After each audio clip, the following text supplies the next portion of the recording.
Bismillahirrahmanirrahim. Assalamu alaikum everyone. Welcome to my channel Education Arena. Hope you all are doing well. Today the topic which I am going to discuss in front of you people is a play drama named as A Doll's House. This play was written by Henrik Ibsen, which is included in a subject Classics in Drama, a part of BS English 6th semester. First of all, I would like to start my today's lecture with the writer's introduction. Henrik Ibsen जो हैं, he was born on 20th of March 1828 and died in 1906. वो जो हैं वो एक नॉर्वेन play right और poet हैं, ठीक है, और इनको 19th सेंचुरी के जो इन्फ्लुएंशियल ड्रामेटिस्ट हैं उनमें से कंसीडर किया जाता है, ठीक है। इनको मॉडर्न जो ड्रामा है उसका फादर कंसीडर किया जाता है क्योंकि इनके वर्क्स जो हैं उन्होंने रियलिज्म और मॉडर्निस्ट थीम्स जो हैं वो थिएटर में इंट्रोड्यूस कराए हैं, जिस चीज़ ने उनके टाइम के जो कन्वेंशंस हैं उसको चैलेंज किया है, ठीक है, और जो कंटेम्प्रेरी ड्रामा है उसके लिए ग्राउंड वर्क एक जो है वो सेट किया है। उसके बाद उनकी अर्ली लाइफ को स्टडी कर लेते हैं। He was born on 20th of March 1828 in skin, Norway. Family क्या है, ये जो हैं ये 6 चिल्ड्रन में से सेकेंड नंबर पर थे। Born to Knud Ibsen a merchant and Marichen Altenburg. Early hardship के बारे में बात करते हैं तो फैमिली ने बहुत सारे फाइनेंशियल रून देखे हैं, ठीक है। फाइनेंशियली बहुत ज़्यादा वो क्या है कि स्ट्रॉन्ग नहीं थे, ठीक है, जब वो 8 साल का था, और यही चीज़ें बाद में इसके वर्क्स को भी इन चीज़ों ने इन्फ्लुएंस किया है, ठीक है। उसके बाद एजुकेशन की बात करें तो he left he school at 15, apprentice to an apothecary in Grimstad, ठीक है। और राइटिंग की बात करें तो he started writing plays and poems in teenage year. उसने टीनेज ईयर में जो है वो प्लेज और पोएम्स जो हैं और ये सारा कुछ जो है वो लिखना स्टार्ट कर दिया था। उसके बाद अर्ली करियर की बात करें तो ही मूव टू क्रिश्चियाना, जिसको अब ओस्लो कहती हैं, 1850 में अपनी राइटिंग को परसू करने के लिए। फर्स्ट प्लेस का कैटिलीन है, ठीक है, 1849 में पब्लिश किया था अंडर आ सूडोनिम, ठीक है। और अर्ली वर्क जो है वो लार्जली इसके अनसक्सेसफुल थे, ठीक है। थिएटर वर्क क्या है, बाद में इन्होंने क्या किया था कि नॉर्वेन जो थिएटर है बर्गन में 1851 में, उसको एज अ राइटर और डायरेक्टर इन्होंने ज्वाइन किया था, और वहाँ से थिएटर की प्रोडक्शन में जो है इन्होंने बहुत ज़्यादा एक्सपीरियंस गेन किया था। उसके बाद क्या है, इनके फेमस जो वर्क हैं वो क्या है, तो सबसे पहला क्या है, पीरियड, ठीक है, a mix of folklore and psychological drama, ठीक है। Pillars of society, critique of bourgeois society. A Doll's House explores the role of women and individual freedom. Ghosts, controversial play about societal taboos. An Enemy of the People, a story about truth versus majority. And Hida Gabler, complex study of women's struggle for control.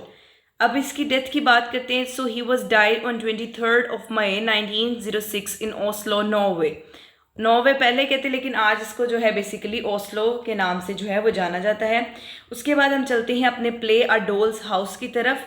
A doles house Heinrich Ibsen ने लिखा है। ये एक landmark play है जो gender role, marriage और individual freedom के जो थीम्स हैं इसको एक्सप्लोर करता है। इसको फर्स्ट पब्लिश भी किया गया था और परफॉर्म भी किया गया था 1879 के अंदर।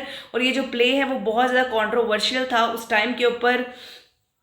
क्रिटिकल व्यू जो था 19th सेंचुरी का मैरिज नॉर्म्स के बारे में और जो विमेन की स्ट्रगल है इंडिपेंडेंस के लिए उसकी डिपिक्शन के बारे में, ठीक है। उसके इसीलिए प्ले जो है वो बहुत ज़्यादा कंट्रोवर्शियल था उस टाइम पे क्योंकि क्रिटिकल व्यू था, ठीक है। समरी की तरफ चलते हैं तो ये जो प्ले है बेसिकली इसके अंदर 3 एक्ट्स हैं, ठीक है। 3 एक्ट प्ले है ये। एक्ट 1 क्या है कि कॉन्फ्लिक्ट की इंट्रोडक्शन है। प्ले बिगिंस होता है नोरा इस प्ले की प्रोटेगनिस्ट है, ठीक है। जब वो क्रिसमस शॉपिंग ट्रिप से एक शाम को अपने घर वापस आती है तो यहाँ से प्ले जो है वो स्टार्ट होता है। अब उसका हस्बैंड जो है, नोरा के हस्बैंड का नाम है टॉरवल्ड जो है वो रिसेंटली प्रमोट हुआ है एक बैंक मैनेजर की जॉब पे, ठीक है, जो प्रॉमिस करता है कि फाइनेंशियल सिक्योरिटी अपनी फैमिली के लिए वो करेगा। अब टॉरवल्ड जो है वो ट्रीट करता है नोरा को एक चाइल्ड की तरह, ठीक है। उसको पेट नेम्स के साथ बुलाता है, like little lark and squirrel, तो इस नाम से उसको बुलाता है। और जस्टिसाइजिंग, ठीक है, हर फॉर स्पेंडिंग हैबिट्स, उसको जो उसकी खर्च करने वाली है ना, जस्टिसिंग करता है उसको, उसकी स्पेंडिंग हैबिट्स जो हैं उसके लिए बहुत ज़्यादा उसको बातें सुनाता है कि तुम बहुत ज़्यादा फजूल कर जो इस तरह से, ठीक है। जैसे कि प्ले प्रोग्रेस करता है तो हम ये लर्न करते हैं कि नोरा ने सीक्रेटली लोन लिया है अपने फादर के सिग्नेचर करके, ठीक है, टॉरवल्ड की ज़िंदगी को बचाने के लिए जब वो बीमार था, ठीक है। ये लॉन जो है वो एक सोर्स ऑफ एंजाइटी है नोरा के लिए, क्योंकि क्रेडिटर जो है क्रॉक्सटेड वो टॉरवल्ड के लिए काम करता है और उसको इस फोर्जरी का पता है, ठीक है। उसको पता है कि इसने कर्ज लिया था अपने हस्बैंड की लाइफ को सेव करने के लिए। क्रॉक्सटेड जो है फेयरिंग के उसको एक खौफ होता है ना कि वो अपनी जॉब खो देगा, तो वो नोरा को ब्लैकमेल करता है। क्रॉक्सटेड क्या है, ये एक ऐसा पर्सन है जो कि टॉरवल्ड के पास काम करता है, ठीक है, लेकिन ये करप्ट होता है बहुत ज़्यादा। तो ये जो टॉरवल्ड होता है ना, ये कहता है कि मैं इसको जॉब से निकाल दूंगा। अब क्योंकि क्रॉक्सटेड को नोरा के सीक्रेट के बारे में पता होता है, तो वो नोरा को आगे कहता है कि तुम जो है वो टॉरवल्ड से बात करो कि वो मुझे नौकरी से ना निकाले, और अगर तुम ऐसा नहीं करती तो मैं टॉरवल्ड को सब कुछ सच बता दूंगा, ठीक है। तो वो ब्लैकमेल करता है कि अगर तुम नहीं उसको कन्विंस करती और मुझे वो पोजीशन वापस नहीं लेकर देती बैंक में, तो मैं सब कुछ जो है वो टॉरवल्ड को यानी तुम्हारे हस्बैंड को बता दूंगा कि तुमने इस तरह से बैंक से कर्ज लिया। हालांकि वो इस टाइम तक उस सारे लोन को वापस भी रिटर्न कर चुकी है, लेकिन फिर भी उसको पता था कि अगर ये मेरे हस्बैंड को पता चलेगा वो आगे मुझे फजूल कर कहता है तो वो बहुत ज़्यादा गुस्सा करेगा। एक्ट 2 में बेसिकली टेंशन बिल्ड होती है, ठीक है, उसको स्टडी कर लेते हैं।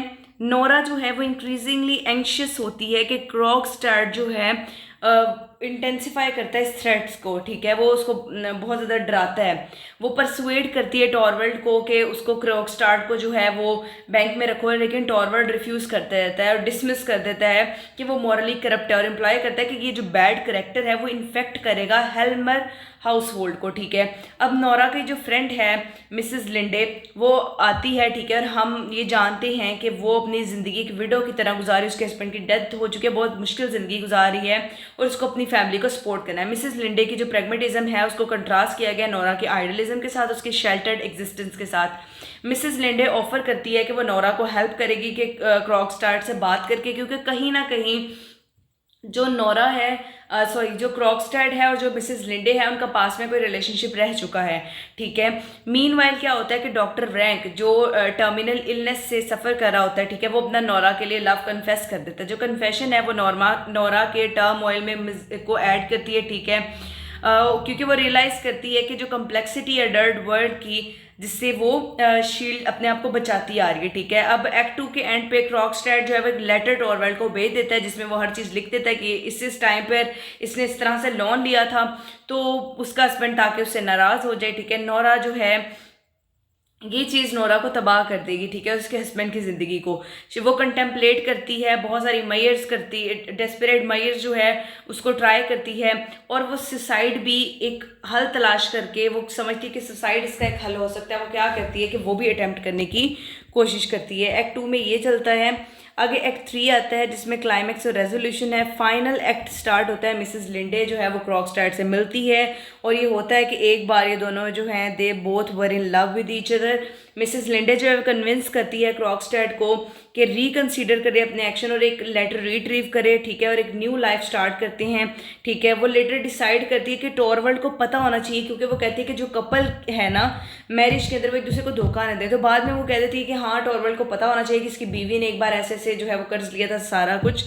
जब टॉरवल्ड लेटर को रीड करता है तो इसका रिएक्शन बहुत ज़्यादा हार्श और अनसिम्पथेटिक होता है, ठीक है। इसकी बजाय कि वो अपनी बीवी की सेक्रीफाइस को कंसीडर करता है कि उसने मेरे लिए इतनी सेक्रीफाइस करता है, वो बहुत ज़्यादा गुस्से में आ जाता है, ठीक है, और कहता है कि ये बात जो है ना मेरी शोहरत पे, मेरी रेपुटेशन पे, मेरी इज्जत पे बहुत ज़्यादा जो है वो असर करेगी।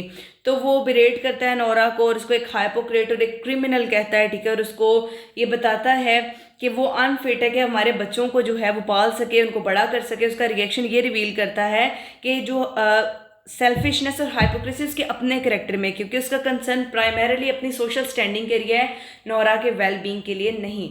उसके बाद जो है प्ले एंड होता है कि नोरा जो है वो घर छोड़ जाती है, ठीक है, दरवाज़ा वो बंद करती है, एक मोमेंट जिसमें वो सिंबलाइज करती है कि सोसाइटल जो एक्सपेक्टेशंस है वो उससे पीछे हट रही है और एक अनसर्टेन लेकिन ऑटोनोमस फ्यूचर जो है वो उसकी तरफ चल रही है। ओवरऑल अगर मैं इस प्ले की समरी को डिस्कस करना चाहूँ तो ये प्ले इस तरह से है कि जो है ये क्रिसमस इवनिंग यानी 24 जो है दिसंबर उसकी रात से ये जो है उसकी क्रिसमस इवनिंग से वो स्टार्ट, बेसिकली उससे एक दिन पहले वो शॉपिंग से वापस आती है। उसका हस्बैंड उसको काफ़ी ज़्यादा डांटता है, उसको बातें सुनाता है कि तुम बहुत ज़्यादा जो है पैसे खर्च करने वाली हो, तुम बहुत ज़्यादा पैसे जो है वे वेस्ट करती हो, ठीक है। तो इस तरह की सारी बातें वो उससे करता है। इसी तरह इस जो प्ले है उसमें एंट्रेंस होती है उसकी एक पुरानी दोस्त की, मिसेस लिंडे की, ठीक है। इसने पास्ट में काम किया होता है कि इसने जो है वो कुछ कर्ज लिया होता है अपने हस्बैंड की वेलबींग के लिए, उसको बचाने के लिए, जब वो बहुत ज़्यादा बीमार था और वो उसको इटली लेकर जाती है इलाज के लिए, ठीक है। फिर बाद में उसका हस्बैंड जो है अब जो है वो क्या करता है कि वो एक बैंक में जो है वो उसको जॉब अब मिल चुकी है, वो बैंक का मैनेजर बन चुका है। तो उसी में उसकी एक फ्रेंड है मिसेस लिंडे, वो आती है, वो आके अपनी स्टोरी बताना कि मैं बड़ी मुश्किलात से गुजरी हूँ, पहले भी मैं अपनी फैमिली को पालती थी, फिर मैंने शादी की कि कुछ अच्छा हो जाए, मेरे हस्बैंड की डेथ हो गई।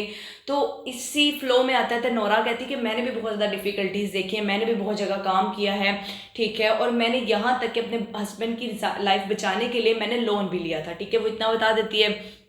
उतने में क्रॉकस्टैट जो है वो अपीयर होता है। क्रॉकस्टैट जो है वो एक ऐसा एम्प्लॉय कह लें कि वो उसके ऑफिस के अंदर जो है वो बैंक में काम करता है। तो वो आकर ये बोलता है कि मुझे जो है नोरा को कहता है कि तुम अपने हस्बैंड को ये बोलो कि वो मुझे जॉब से ना निकाले, क्योंकि मैं तुम्हारा एक सीक्रेट जानता हूँ और अगर उसने मुझे जॉब से निकाला तो मैं वो सीक्रेट जो है वो तुम्हारे हस्बैंड को बता दूंगा कि तुमने फ़लाँ फ़लाँ टाइम पर जो है वो कर्ज लिया था।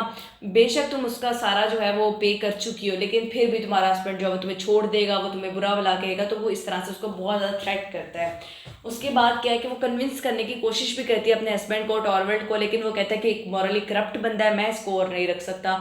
तो वो उसको जो है वो फिर भी निकाल देता है। इसी तरह से क्या है कि मिसेस लिंडे भी जॉब के लिए कहती है नोरा को कि अपने हस्बैंड को कहो, तो वो कहता है कि ठीक है मैं अरेंज करूँगा। तो अल्टीमेटली वो क्या कहता है कि वो ये कर लेता है कि जो उसकी क्रॉकस्टैट की सीट है ना, वो कहता है कि मैं लिंडे को दे देता हूँ। लेकिन बाद में वो बहुत ज़्यादा कन्विंस करती है कि आप लिंडे के लिए कहीं और नौकरी जो है वो तलाश कर दें और यहाँ पर आप क्रॉकस्टैट को जो उसकी सीट है वहाँ पर रहने दें, उसको उसकी पोजीशन से ना हटाएं।